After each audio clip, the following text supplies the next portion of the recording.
दोस्तों, पिछले कुछ दिनों में भारत और सऊदी अरब के बीच हालात ऐसे बदले हैं जैसे किसी शतरंज की बाजी में अचानक किसी ने चाल उलट दी हो। जो रिश्ता कल तक भरोसे और साझेदारी पर खड़ा था, अब उसी रिश्ते की नींव में दरार दिखाई देने लगी है। सिर्फ 48 घंटों के भीतर सऊदी अरब ने ऐसे कदम उठाए जिसने न सिर्फ भारत को हैरान कर दिया, बल्कि पूरे मध्य पूर्व और दक्षिण एशिया की राजनीति को हिलाकर रख दिया। सोचने वाली बात यह है कि आखिर क्यों वह सऊदी, जो खुद को हमेशा मुस्लिम जगत का नेता बताता आया है, भारत जैसे उभरते शक्ति केंद्र के खिलाफ पीठ पीछे वार करने पर उतर आया। क्या इसके पीछे पश्चिमी देशों का दबाव है, या फिर ईरान का बढ़ता प्रभाव सऊदी के लिए सिरदर्द बन चुका है, या असली वजह यह है कि मुस्लिम देशों के बीच सऊदी की पकड़ अब पहले जैसी मजबूत नहीं रही और इस डर ने उसे गलत कदम उठाने पर मजबूर कर दिया। ये सवाल जितने गहरे हैं उतना ही पेचीदा इसका जवाब है, और इसी रहस्य पर से पर्दा उठाने के लिए हमें इस पूरे घटनाक्रम की तह में जाना होगा। लेकिन उससे पहले अगर आप वीडियो देख ही रहे हो तो बस एक सेकंड निकालकर लाइक बटन दबा दो और चैनल को सब्सक्राइब कर लो। आपके लिए एक सेकंड होगा, लेकिन हमारे लिए बहुत बड़ी मदद है। दोस्तों, जरा सोचो, पिछले 10 सालों में भारत और सऊदी अरब की दोस्ती कितनी गहरी होती चली गई थी। ऊर्जा हो, निवेश हो या फिर रणनीतिक समर्थन, स्ट्रेटेजिक सपोर्ट, हर जगह दोनों साथ साथ खड़े नजर आते थे। यहां तक कि क्राउन प्रिंस मोहम्मद बिन सलमान कई बार खुद कहते थे, भारत हमारा रणनीतिक पार्टनर है। लेकिन अचानक क्या हुआ? 48 घंटे में ऐसा क्या बदल गया कि वही सऊदी जो हर मंच पर भारत के साथ दिखता था, अब किनारा करता नजर आ रहा है? दोस्तों, शुरुआत में लगा कि शायद कोई छोटी सी तकनीकी दिक्कत है, पर जल्दी ही साफ हो गया कि यह कोई मामूली देरी नहीं है। यह मामला है दबावों का, ताकत के खेल का और बदलते वैश्विक समीकरण का। भारत का रूस से बढ़ता नजदीकी रिश्ता, अमेरिका और यूरोप के साथ ऊर्जा को लेकर खींचतान और चीन के साथ तेजी से गहराते कारोबार, इन सब ने सऊदी का पूरा संतुलन बिगाड़ दिया। वह संतुलन जिसे सऊदी ने सालों तक संभालने की कोशिश की थी। और असली बवाल तब शुरू हुआ जब मुस्लिम देशों के अंदर ही सवाल उठने लगे। क्या सऊदी अब भी इस दुनिया का लीडर है? ईरान, तुर्की और कतर तो पहले से ही उसकी नीतियों को लेकर नाराज थे, लेकिन अब पाकिस्तान, मलेशिया और मिस्र जैसे देशों में भी यह चर्चा छिड़ गई कि कहीं सऊदी भारत के सामने झुककर मुस्लिम उम्मा समुदाय के हितों से समझौता तो नहीं कर रहा। यही शक, यही दबाव सऊदी को अंदर ही अंदर खा रहा है। दोस्तों, पूरी दुनिया देख रही थी कि सऊदी अरब ने अचानक भारत के साथ की समझौतों पर ब्रेक कैसे लगा दिया।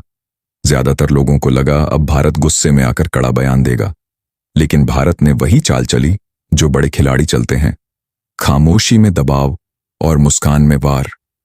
दिलचस्प यह रहा कि दिल्ली से कोई आक्रामक स्टेटमेंट नहीं आया, पर अंदर की डिप्लोमेसी ने ऐसा जाल बुना कि खुद मोहम्मद बिन सलमान को कैमरे के सामने आकर सफाई देनी पड़ी। सोचकर देखिए, जिस क्राउन प्रिंस को दुनिया सुनती है, उसे अब भारत के सामने अपनी पोजीशन क्लियर करनी पड़ी। यह छोटा इशारा नहीं है, बल्कि साफ सबूत है कि इस बार चूक सऊदी से हुई है। अब असली मसला समझो, यह कोई साधारण निवेश का झगड़ा नहीं, यह खेल है एनर्जी कॉरिडोर और रणनीतिक संतुलन का। भारत, रूस और ईरान मिलकर जिस ISTC, international north south transport corridor project को तेजी से खड़ा कर रहे हैं, उसमें सऊदी की जगह बेहद कमजोर हो रही है। और यहीं से प्रिंस के माथे पर पसीना आने लगा। इसके साथ भारत इजराइल की टेक पार्टनरशिप ने आग में घी का काम किया, क्योंकि इससे अमेरिका और यूरोप दोनों का दबाव अरब दुनिया पर बढ़ गया। नतीजा, 48 घंटे में सऊदी चारों तरफ से घिरा नजर आया। एक तरफ भारत और रूस का दबाव, दूसरी तरफ मुस्लिम ब्लॉक के सवाल और ऊपर से वेस्टर्न पावर की खींचतान। यही मजबूरी थी कि सलमान को भारत से सीधे संवाद करना पड़ा। लेकिन दोस्तों, असली मजा तो अब आने वाला है। क्या भारत सऊदी को वापस अपने साथ खड़ा कर लेगा, या यह दूरी और गहरी हो जाएगी? क्या मुस्लिम दुनिया सऊदी की लीडरशिप पर ही उंगली उठाकर उसके खिलाफ खड़ी हो जाएगी? और सबसे बड़ा सवाल, सलमान अपने विजन 2030 जैसे ड्रीम प्रोजेक्ट को इस भूचाल में कैसे आगे बढ़ाएंगे? इतना तो पक्का है, 48 घंटे का यह पूरा घटनाक्रम अब इतिहास में लिखा जाएगा, और रिश्तों की दरार भरना सऊदी के लिए उतना आसान नहीं होगा जितना वह सोच रहा है। दोस्तों, अब हालात उस मोड़ पर पहुंच चुके हैं जहां सऊदी अरब का सबसे बड़ा सिरदर्द बन चुका है। वही एग्रीमेंट जो कभी उसकी ताकत दिखाने का हथियार समझा जा रहा था। सोचिए जरा, जहां तक दबाव रूस और इजराइल से था, सऊदी किसी तरह झेल रहा था। लेकिन अब आग उसके अपने घर से उठ चुकी है, मुस्लिम देशों के भीतर से ही। यही वजह है कि मोहम्मद बिन सलमान को मजबूर होकर कैमरे के सामने आना पड़ा और भारत को लेकर ऐसा बयान देना पड़ा जिसे सुनकर पूरी दुनिया सन्न रह गई।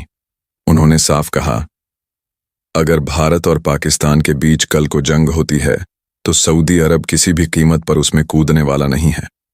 यानी पाकिस्तान चाहे जितना ढिंढोरा पीट ले कि सऊदी उसके साथ खड़ा होगा। सच्चाई अब सबके सामने आ चुकी है। जरा सोचिए, पिछले दिनों पाकिस्तान के विदेश मंत्री शान से कहते घूम रहे थे, हाँ ट्रीटी है, सऊदी हमारा साथ देगा। लेकिन अब खुद सऊदी प्रिंस ने उस दावे को जड़ से काट दिया। उनके शब्दों में, उस समझौते में भारत का कहीं नाम ही नहीं लिखा गया था, तो लागू कैसा होगा? मतलब पाकिस्तान की पूरी कहानी पानी में धुल गई। यही नहीं रुकी बात। दोहा में जो मीटिंग हुई थी, जिसमें मुस्लिम देशों का बड़ा ग्रुप बना था, उसी के भीतर से लगभग 18 देशों ने साफ कह दिया, अगर सऊदी भारत पाक विवाद में कूदता है तो जिम्मेदारी हमारी नहीं होगी, हम उसका साथ नहीं देंगे। अब जरा तस्वीर देखिए, पाकिस्तान अकेला, सऊदी पर अंदर और बाहर दोनों तरफ से दबाव, और बाकी मुस्लिम देश हाथ खींचते हुए। ऐसे हालात में मोहम्मद बिन सलमान के पास कोई चारा ही नहीं बचा था।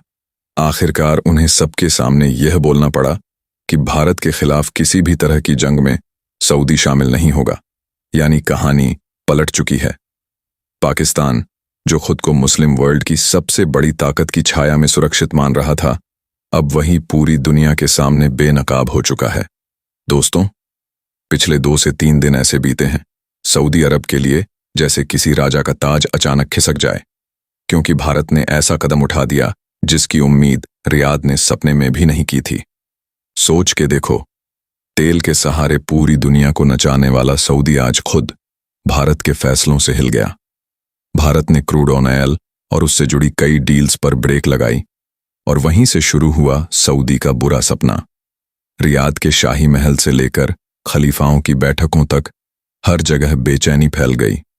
सऊदी एक एक करके मुस्लिम देशों से मदद मांगने लगा कि किसी तरह भारत को मनाया जाए। लेकिन दिल्ली के तेवर ठंडे नहीं पड़े बल्कि और सख्त हो गए। भारत ने चुपचाप रूस और इजराइल के साथ हाथ मिला लिया। अब यह खेल सिर्फ ऑयल का नहीं रहा, यह पूरा गेम है ऊर्जा राजनीति का। और इस गेम में भारत अब सिर्फ खिलाड़ी नहीं बल्कि गेम मास्टर बनता दिख रहा है। यही तो सबसे बड़ा डर है सऊदी के लिए, क्योंकि वह अच्छे से समझ चुका है तेल का साम्राज्य अब अकेले उसके दम पर नहीं टिकेगा। आज भारत चाहे तो पूरी ऊर्जा धुरी बदल सकता है, और यही चीज रियाद के सिंहासन की नींव हिला रही है। रियाद बार बार मुस्लिम देशों से मदद की भीख मांग रहा था, कभी कतर, कभी तुर्की, कभी पाकिस्तान। लेकिन भारत ने एकदम ठंडे और सख्त शब्दों में साफ कह दिया, हम अब किसी भी पुराने समीकरण से बंधे नहीं हैं। न धर्म चलेगा न दबाव, अब खेल हमारी शर्तों पर होगा। सोचो, यह वही भारत है जिसे पहले साइलेंट ऑब्जर्वर माना जाता था। आज रूस खुलेआम दिल्ली के साथ खड़ा है। इजराइल ने नई टेक्नोलॉजी और डिफेंस डील्स थमा दी हैं। मतलब सऊदी की नींव वहीं से हिलनी शुरू हो गई।